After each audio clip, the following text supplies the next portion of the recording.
Agora pegamos nas nossas bicicletas espaciais e vamos até às estrelas e mais além. A última fronteira. Bom dia, Miguel. Vamos lá então falar de astros. E hoje queres começar por falar de neutrinos, que são, assim, muito difíceis de encontrar, não é? Sim, e que foi a grande revelação astronómica anunciada na quinta-feira, peço desculpa, e que não deixa de ser curioso esta coincidência da revelação de origens de partículas que são ainda para nós muito misteriosas. Nós, na semana passada, estávamos neste mesmo estúdio contigo, Daniel, falámos sobre a origem de raios cósmicos altamente energéticos e que tinham sido descobertos numa nebulosa relativamente perto de nós. Agora são neutrinos. Os neutrinos são muito curiosos, porque são autênticas partículas fantasma. Praticamente não têm massa, praticamente não interagem com nada nem com ninguém e, portanto... São muito difíceis de detectar. E por isso são muito difíceis e por isso é que nós temos que ter detectores que obedecem a certas características absolutamente extraordinárias. E a notícia foi mesmo essa. O IceCube, que é um detector que está no Polo Sul, tem uma série de grelhas que estão a 2 km de profundidade. E porquê é que estão a 2 km de profundidade? Precisamente porque apenas os neutrinos é que conseguem chegar até essas profundidades sem que ninguém os perturbe. Olha, neste momento, eu não te quero dar uma notícia assustadora, mas neste momento estão a passar por ti, por mim, bilhões e bilhões de neutrinos. E nós nem sequer damos conta disso. E, portanto, quando um deles é detectado, é uma altura de grande festa para os astrónomos, para os físicos das partículas. E, em particular, Daniel, neutrinos de alta energia. É que nós já conhecemos neutrinos com energias mais pequenas. Sabemos onde são produzidos. Olha, na nossa atmosfera do planeta Terra, no Sol, numa supernova que está que está relativamente perto de nós, mas neutrinos de alta energia era o grande puzzle, o grande mistério aqui. De onde é que vinham esses neutrinos? Ora, isto encheu de contentamento os astrónomos porque é mais um exemplo daquilo que é a nova astronomia, a astronomia dos nossos tempos, a chamada astronomia multimensageira, que nós começámos por ver na descoberta das ondas gravitacionais. Ou seja, há 2 anos, quando foram anunciadas as ondas gravitacionais propagam-se à velocidade da luz, também ninguém consegue pará-las, elas não são absorvidas nem reemitidas, e, portanto, nós conseguimos saber com uma certa antecedência que há um certo evento de grandes dimensões que está a acontecer e, portanto, temos, no fundo, a informação científica transportada de várias formas. Não apenas das ondas eletromagnéticas, como nós as conhecemos, mas também através de outro tipo de transportes, digamos assim, de informação. E é o que acontece precisamente com os neutrinos. É que este neutrino, quando foi detectado, como mostra esta animação, quando foi detectado neste detector, ele emite assim uma espécie de um fogo de artifício azul. E, portanto, essa é a confirmação para os cientistas que, meus amigos, encontramos aqui, bateu aqui no núcleo atómico um neutrino de alta energia. O que é realmente notável, Daniel, é que, a partir do momento em que foi detectado este neutrino, lançou um alerta na comunidade científica, numa série de outros telescópios espaciais e terrestres, para que todos olhassem para aquela fonte. Qual foi a fonte? Foi um blazar, situado a mais de 4 mil milhões de anos-luz, e eu sei que estás a pensar que é o que é um blazar. O blazar é, no fundo, nós termos um buraco negro super maciço, que está no centro de uma galáxia. Esse buraco negro está a comer, está num processo de comer matéria e tem à sua volta um disco de acreção muito quente. E é blazar, porque, olha, como mostra esta animação, tem uma espécie de uns jatos que parecem direcionados na nossa direção. Portanto, é um quasar, mas como está rodado, digamos assim, dá-nos a indicação, parece-nos que tem jatos virados para nós. E, portanto, o neutrino foi detectado no Polo Sul e 47 segundos depois foi emitido o alerta e mais de 20 telescópios em todo o mundo e lá em cima apontaram precisamente para aquela fonte. Isto é a astronomia multimensageira na sua maior extensão. Ou seja, eu reparo mas é graças à grande rede que está montada hoje. Grande rede que está montada hoje na comunidade científica, porque... Para não perder estas oportunidades. Sim, porque o que nos mostra este estudo é que este neutrino foi detectado, lançou o alerta.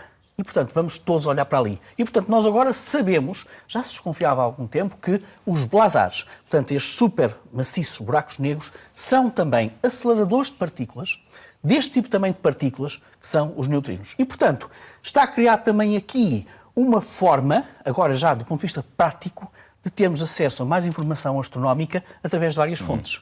Tínhamos as ondas gravitacionais, temos agora também os neutrinos que dispara então este alerta para toda a comunidade científica. Olha, e a Lua? Há sempre coisas a dizer sobre a Lua, não é? Também queres falar hoje um conto lunar? Há sempre coisas a dizer sobre É inacreditável como já não vamos lá desde 1972, mas mesmo assim temos histórias para contar.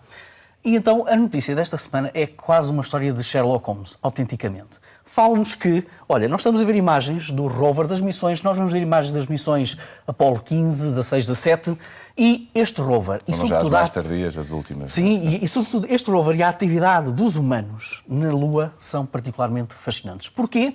Porque foi colocado nestas missões uma espécie de uma estação que mede a temperatura da superfície e de alguma profundidade abaixo da superfície da Lua. E, pelos vistos, houve registros de 1974 que indicavam que houve um aquecimento de cerca de 2 graus na superfície da Lua e um bocadinho abaixo da superfície da Lua. Isso tem animado os astrónomos desde essa altura por uma outra razão. É que estes dados desta estação foram gravados em fitas magnéticas, foram enviadas depois para a Terra, registrados na Terra, e o que aconteceu a parte dessas fitas magnéticas? Desapareceram. Elas desapareceram, foram recentemente encontradas e foram devidamente analisadas. E então diz-nos uma história absolutamente extraordinária. Porquê é que nós temos aquecimento na Lua e, em particular, aquecimento perto da estação térmica, perto do detector, e também, de acordo com imagens que foram depois mostradas pelos órbiters que estão à volta da Lua, porquê é que também temos aquecimento na Lua nos trajetos desses rovers e precisamente nos trajetos em que os astronautas andaram a pisar?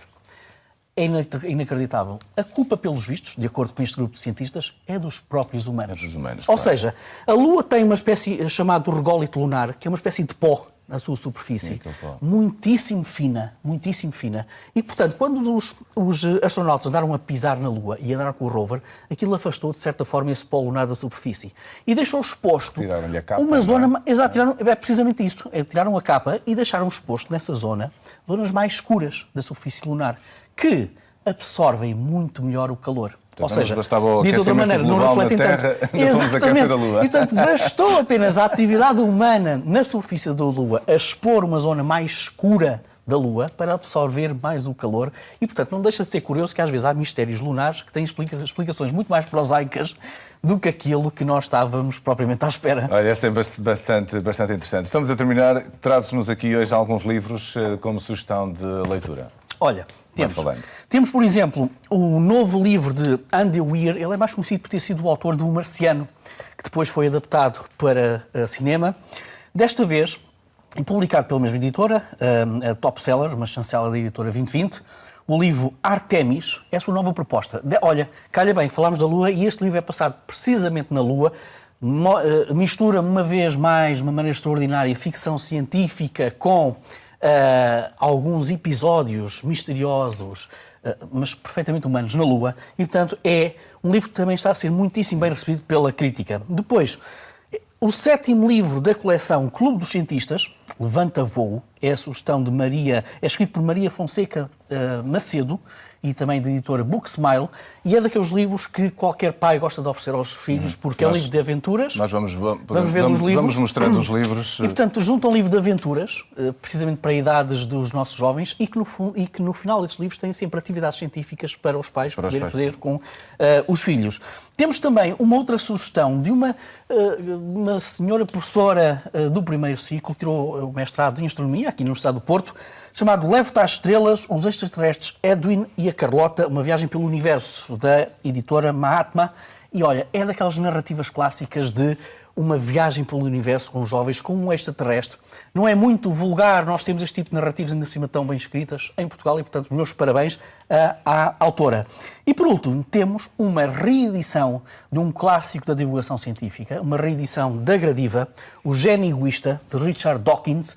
Olha, que foi até considerado, no ano passado, numa sondagem, o livro mais importante de divulgação científica publicado no Reino Unido. E, portanto, a Gradiva, em boa hora, faz uma reedição deste livro, uma edição aumentada, e acho que é absolutamente delicioso. Bem. Olha, estão aqui grandes sugestões para a leitura de fim de semana. Miguel, obrigado. Obrigado, e bom fim de semana. E então, estamos a chegar ao final desta hora da informação. Vamos fazer um intervalo. Regressamos à hora certa. Até já.